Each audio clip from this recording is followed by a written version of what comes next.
नमस्कार मंडळी, तर कशा आहात सर्व. तर आजचा हा व्हिडिओ असणार आहे तो नागलीच्या पापडांचा. तर आज आम्ही बनवणार आहे नागलीचे पापड. तर मग चला रेसिपीला सुरुवात करूया.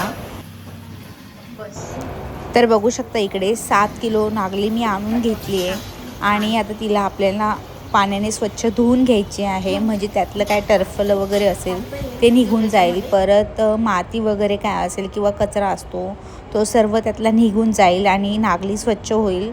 त्यासाठी हिला 7 ते 8 पाण्याने चांगलं स्वच्छ धुवून घ्यायला लागतं. तर बघू शकतात पाणी टाकल्या किती घाण पाणी निघालं.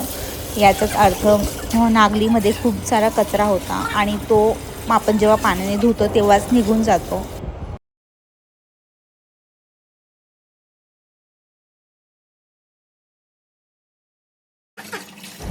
तर बघू शकता 2 ते 3 पाण्याने धुतल्यानंतर नागलीतला असा कचरा निघाला आहे आणि जे व्हाईट दिसते ती खराब नागली आहे, जी की वाहून जाते. आणि बघा एका डालकीत एवढा कचरा जमा झाला आहे. त्याच्यामुळे नागली जेव्हा आपण घेतो तेव्हा तिला स्वच्छ धुतलं ना की त्यातलं टरफलं वगैरे असं इझिली निघून जातं. त्यासाठी जास्त मेहनत घ्यायची गरज नाही पडत. आणि जेव्हा आपण नागली पाण्यात टाकतो तेव्हा तिला थोडी अशी हाताने चोळून घ्यायची, म्हणजे जे टरफले वगैरे त्याला लागलेले असतात ते पण त्याच्याने इझिली निघून जातात. तर 7 ते 8 पाण्याने नागली धुतल्यानंतर स्वच्छ झाली आहे आणि आता हिला आपण एका डालकीत काढून घेऊया. आणि नागली डालकीत काढताना तिला रोवून काढायची आहे, म्हणजे त्यात जर काय खडे वगैरे असतील तर ते खालीच बसतील आणि आपल्या नागलीमध्ये ते येणार नाही. त्यामुळे पाण्यातनं असं रोवून जे वरती येतं ते आपल्याला नागली डालकीत टाकून घ्यायची आहे.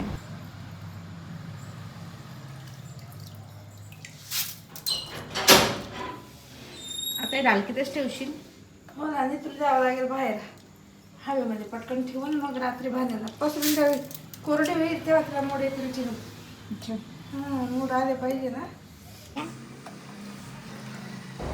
तर आता नागली डालकीत काढल्यानंतर हिला थोडं पाणी नितरून घ्यायचं आहे आणि एका कॉटनच्या कपड्यात आपल्याला बांधून ठेवायचं आहे, जेणेकरून त्याला मोड येतील आणि आपली नागली चांगली होईल. तर बघू शकता नागलीतलं जे एक्स्ट्रा पाणी होतं ते निघून गेले आणि थोडी ओलसर आहे.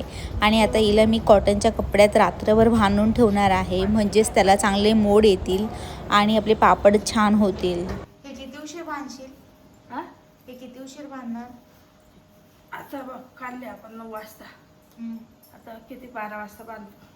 3 तास तिचं पाणी गळू दिलंय. बांधतोय.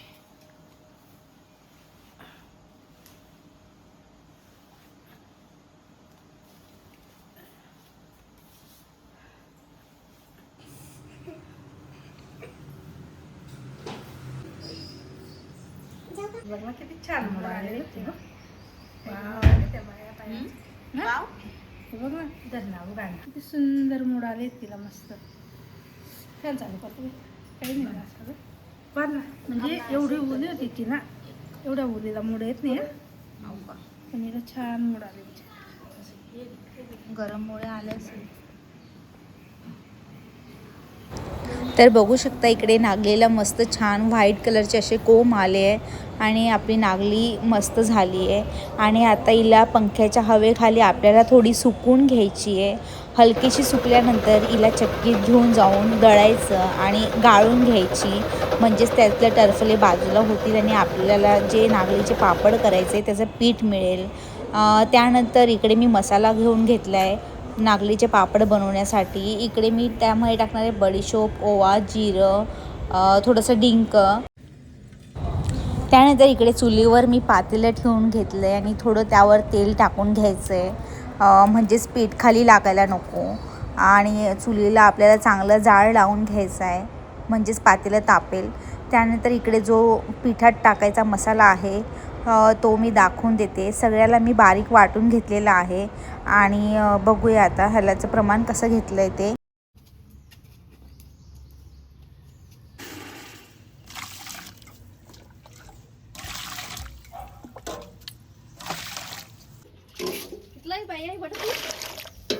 दोन चमचा किती पाणी ठेवायचं. पावशेर ना मागते ना, पावशेर ना म्हणजे इथलं 8 पावशेर ना, 8 आणि 8 16 टाकाय येते. बस ना मग. तर बघू शकता इथे टोपामध्ये आता पाणी गरम करायला ठेवलं आहे, म्हणजे पीठ घेरायला सोपं जाईल. हो, कापडाने गाळून दळून आणलं. कापडाने गाळलं. 7 किलो नागली होती. 7 किलो नागलीचं 2 आदले पीठ आले, 2 चमचे. हां का? आणि त्याच्यामध्ये 2 पावशेर गव्हाचं पीठ टाकलं. ते पण वलवलेले गहू बरं का. हां हां. याच्यात काय काय टाकशील आता? आता बघ ना, याच्यामध्ये याचा मसाला आहे बेटा. हे मीठ, ही जिऱ्याची पूड आहे. जिरा दळून बारीक केलेलं आहे. ही जिऱ्याची पूड आहे. ही बडीशोपची पूड आहे. हां, बडीशोप बारीक करून टाकलेली. जेवढा मसाला आपण जास्त टाकणार तेवढा छान. ही ओव्यांची पूड आहे, ओवा आजवाईंची. हां. आणि हे बघ, हा आहे डिंक. वाटून घेतला का त्याला? हां, खडे होते, मिक्सरमधून काढून घेतले बघ. आणि ही आहे तीळ.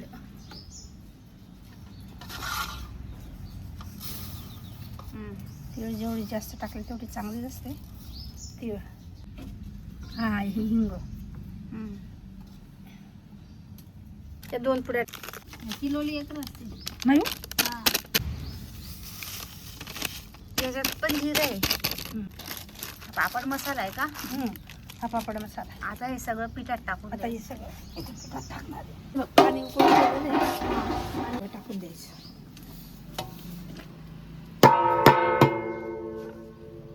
ते टाकल्यानंतर हे पीठ व्यवस्थित टाक. हे पीठ असं टाकायचं आहे. कोणी गाळून बी घेतं, पण काही गाळायची तशी काही गरज नाही. बस असं टाकल्यानंतर परतायचं नाही का याला? नाही, ते आता असं व्यवस्थित झालं. वरती जर उकळी आली पाण्याची तर तुला दाखवेल ना मी.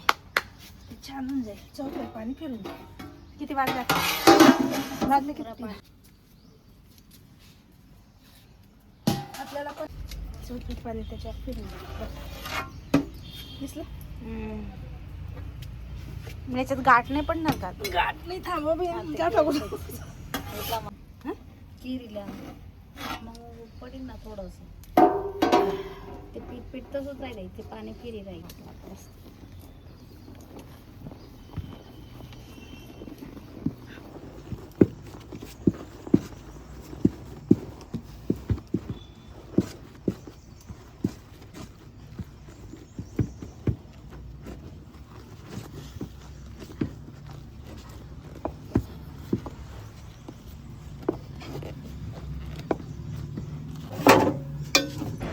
तर बघू शकता नागलीचं पीठ आता चांगलं घेरणं चालू आहे. आणि यामध्ये आपल्याला पिठाचा अंदाज घेऊन त्यानुसार थोडं थोडं पाणी ॲड करायला लागतं, म्हणजेच आपल्याला पीठ घेरायला सोपं जाईल आणि पीठ पण आपलं चांगलं बनेल, लुसलुशीत बनेल. त्यासाठी याला घेरता घेरता यामध्ये आपल्याला पाणी ॲड करायचं असतं. आणि एक अंदाजे पाणी घेतल्यानंतर म्हणजे त्यानंतर पाणी टाकायची गरज पडत नाही आणि ते पीठ चांगलं मऊ होतं. तर बघू शकता आता हे पीठ आपलं चांगलं झालेलं आहे आणि आता यामध्ये आता पाणी टाकायची गरज नाही आहे. पीठ मऊ झाल्यानंतर याला ओला रुमाल घेऊन असं दाबून घ्यायला लागतं, म्हणजे ते एकजीव होईल आणि त्यातल्या ज्या गाठी असतील त्या पण मिक्स होईल. ओल्या रुमालाने जेव्हा पिठाला आपण असं प्रेस करतो त्यावेळेस कळतं की ते पापडच्या लायक झालेलं आहे की त्यामध्ये अजून पाणी टाकायला लागेल की जास्त थिक झालेलं आहे. मग असं त्याला प्रेस केल्यानंतर त्यामध्ये जर घट्ट असेल तर थोडं अजून वरून पाणी टाकायचं आणि त्याला थोडंसं अजून परतून घ्यायचं, थोडं घेरून घ्यायचं, म्हणजेच ते अजून मऊ आणि लुसलुशीत होईल आणि आपल्याला पापड बनवायला इझी होईल.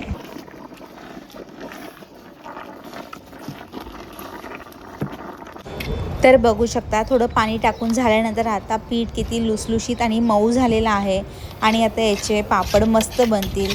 आता पीठ झाल्यानंतर यामध्ये पाणी वगैरे ॲड नाही करायचं आणि वरून फक्त एक ओला रुमाल असतो तो झाकून द्यायचा, म्हणजेच वरचं जे पीठ आहे त्याला पापडी येणार नाही आणि आपले पापडं खराब होणार नाहीत आणि पीठ ओलंच राहील. त्यासाठी त्याला वरती असा रुमाल झाकायचा असतो. त्यानंतर एका प्लास्टिकच्या पिशवीमध्ये आपल्याला पापड करायचे आहेत. थोडे तेवढं पीठ घेऊन घ्यायचं आणि याला चांगलं मसळून घ्यायचं. ही एकदम सोपी पद्धत आहे, म्हणजे पिठाचा चटकाही लागत नाही, पीठ गरमही राहतं आणि चांगलं आपल्याला पाहिजे तसं ते मसळलं पण जातं. त्यामुळे याला एका प्लास्टिकच्या पिशवीमध्ये घेऊन आपल्याला पाहिजे तसं आपण मसळून त्याला चांगलं एकजीव करू शकतो. आणि त्यानंतर याचे गोळे बनवायचे असतात. गोळे बनवण्यासाठी आपल्याला प्लास्टिकच्याच कागदांचा उपयोग करायचा असतो, कारण की हे पीठ थोडं मऊ असतं, म्हणजे थोडं चिटचिट असतं आणि ते हाताला लागतं. त्यामुळे जास्त करून तेलाच्या पिशव्या वापरल्या जातात. आणि पापड बनवण्यासाठी पण तेलाच्या पिशव्याच वापरायच्या किंवा प्लास्टिकची कोणतीही वापरा.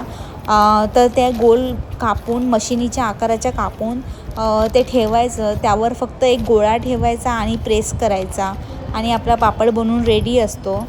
फक्त गोळा ठेवून प्रेस केल्यानंतर त्याला अलगद हात फिरून घ्यायचा, म्हणजे काठाला ते जास्त जाड नको राहायला पाहिजे. आणि त्यानंतर ते बनवून रेडी होतं. खूप इझी असतं. फक्त ते किती प्रेस करायचं आणि किती करायचं ते आपल्याला चांगलं आलं पाहिजे, तर पापड बनवायला सोपं जातं.